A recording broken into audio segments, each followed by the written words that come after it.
ಯಾಕೆ ಇನ್ನೂ ಕಂಪ್ಲೇಂಟ್ ಕೊಟ್ಟಿಲ್ಲ, ಯಾಕೆ ಕೊಟ್ಟಿಲ್ಲ ಅಂತ ದೊಡ್ಡವರು ಅನ್ನೋ ಗೌರವ ಕೊಟ್ಕೊಂಡು ಕೂತ್ಕೊಂಡ್ರೆ ಈ ಯೂನಿವರ್ಸ್, ಈ ದೇವರು. ಮಕ್ಕಳ 3 ಜನ ಕೇಳ್ತಾ ಇದೀನಿ, ನಿಮ್ದು ಎಷ್ಟಿದೆಯೋ ನವರಂಧ್ರಗಳನ್ನ ಮುಚ್ಕೊಂಡು ಸುಮ್ಮನಿರ್ಬೇಕು.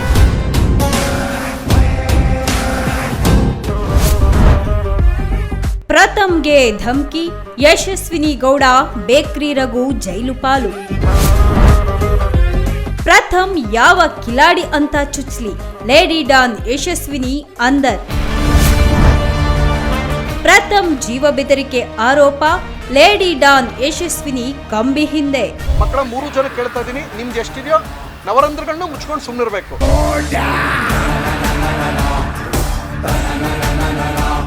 ರಾಮಯ್ಯನಪಾಳ್ಯ ಫಾರ್ಮ್ ಹೌಸ್ನಲ್ಲಿ ನಟ ಪ್ರಥಮ್ ಅವರಿಗೆ ಧಮ್ಕಿಯನ್ನ ಹಾಕಿದಂತಹ ಪ್ರಕರಣದಲ್ಲಿ ಬೇಕ್ರಿ ರಘು ಮತ್ತೆ ಯಶಸ್ವಿನಿ ಗೌಡ ಪ್ರಮುಖ ಆರೋಪಿಗಳಾಗಿದ್ದಾರೆ.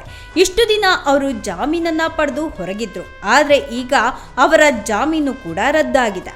ದೊಡ್ಡಬಳ್ಳಾಪುರ ಜೆಎಂಎಫ್ಸಿ ನ್ಯಾಯಾಲಯದಿಂದ ಬೇಲ್ ರದ್ದಾಗಿದೆ. ಇನ್ನು ಇವರಿಬ್ಬರನ್ನ ಜೈಲಿಗೆ ಕಳಿಸುವಂತೆ ನ್ಯಾಯಾಧೀಶರು ಆದೇಶ ಕೂಡ ಕೊಟ್ಟಿದ್ದಾರೆ. ದರ್ಶನ್ ಅಭಿಮಾನಿ ಆಗಿರುವಂತಹ ಬೇಕ್ರಿ ರಘು ಈಗ ದರ್ಶನ್ ಇರುವಂತಹ ಪರಪ್ಪನ ಅಗ್ರಹಾರ ಜೈಲು ಪಾಲಾಗಿದ್ದಾನೆ. ಹಲವು ಷರತ್ತುಗಳ ಮೇಲೆ ಬೇಕ್ರಿ ರಘು ಮತ್ತೆ ಯಶಸ್ವಿನಿ ಗೌಡ ಅವರು ಜಾಮೀನನ್ನ ಪಡೆದಿದ್ರು. ಆದರೆ ಬೇಲ್ ಪಡೆದ ನಂತರವೂ ಸಹ ಪ್ರಥಮ್ ವಿರುದ್ಧ ಸಾಮಾಜಿಕ ಜಾಲತಾಣಗಳ ಮೂಲಕ ಧಮ್ಕಿಯನ್ನ ಹಾಕಿದ್ರು ಅನ್ನೋ ಆರೋಪ ಕೂಡ ಎದುರಾಗಿದೆ. ಧಮ್ಕಿ ಬಗ್ಗೆ ಕಳೆದ ಶನಿವಾರ ದೊಡ್ಡಬಳ್ಳಾಪುರ ಗ್ರಾಮಾಂತರ ಪೊಲೀಸ್ ಠಾಣೆಗೆ ನಟ ಪ್ರಥಮ್ ಅವರು ದೂರನ್ನ ಕೂಡ ಕೊಟ್ಟಿದ್ರು. ಪ್ರಥಮ್ ನೀಡಿದಂತಹ ದೂರಿನ ಪ್ರತಿಯನ್ನ ದೊಡ್ಡಬಳ್ಳಾಪುರ ಗ್ರಾಮಾಂತರ ಪೊಲೀಸರು ನ್ಯಾಯಾಲಯಕ್ಕೆ ಸಲ್ಲಿಸಿದ್ರು.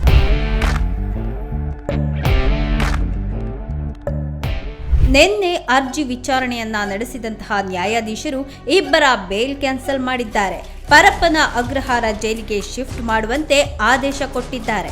ದರ್ಶನ್ ಇರುವಂತಹ ಪರಪ್ಪನ ಅಗ್ರಹಾರ ಜೈಲಿಗೆ ಬೇಕ್ರಿ ರಘು ಮತ್ತೆ ಯಶಸ್ವಿನಿ ಗೌಡ ಅವರನ್ನ ಕಳುಹಿಸಿಕೊಡಲಾಗಿದೆ.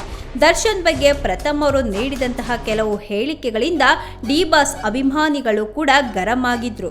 ಸೋಷಿಯಲ್ ಮೀಡಿಯಾದಲ್ಲಿ ಮಾತ್ರ ಅಲ್ಲ, ನೇರವಾಗಿಯೂ ಸಹ ಪ್ರಥಮ್ ಅವರಿಗೆ ಬೆದರಿಕೆ ಹಾಕಲಾಗಿತ್ತು. ಅವರ ಮೇಲೆ ಹಲ್ಲೆಗೆ ಯತ್ನ ಕೂಡ ನಡೆದಿತ್ತು.